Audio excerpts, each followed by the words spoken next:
Le sujet fait parfois sourire, mais en fait, c'est un véritable handicap, en tout cas une gêne. Je veux parler du ronflement. À partir de 50 ans, 85% des hommes ronflent. De même pour les femmes, mais à partir de 60 ans. Une nouvelle méthode qui ne nécessite pas d'hospitalisation a été mise au point en France. Gilles Marinet, Pascal Pueyo.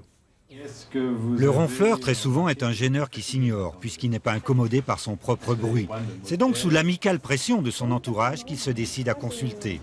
Moi, je ronfle la nuit, je ne me réveille pas vraiment, je ne suis pas vraiment fatiguée au lever, je n'ai pas de maux de tête, mais je gêne mon partenaire. Le ronflement provient à partir d'un certain âge d'un épaississement des tissus du palais et de la langue, ce qui réduit le volume d'air inspiré. Les chirurgiens sont donc contraints de tailler dans la chair, c'est l'opération classique, ou bien, ce qu'il est moins, de la brûler au laser.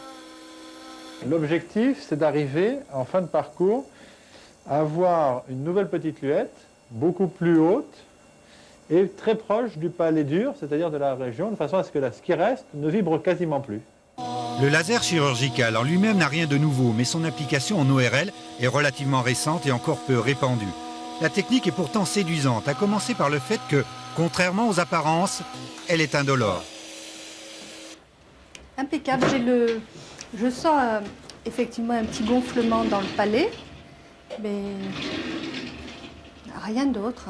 La même opération faite classiquement, elle aurait nécessité le bloc opératoire pendant à peu près une opération d'1 heure, une anesthésie générale, une hospitalisation de minimum 2 jours et au moins un arrêt de travail de 10 jours. L'intervention a duré moins de 10 minutes. La guérison par laser concerne 90% des ronfleurs. Pour les autres, ceux qui cumulent ronflement et arrêt respiratoire, la chirurgie classique reste le seul recours.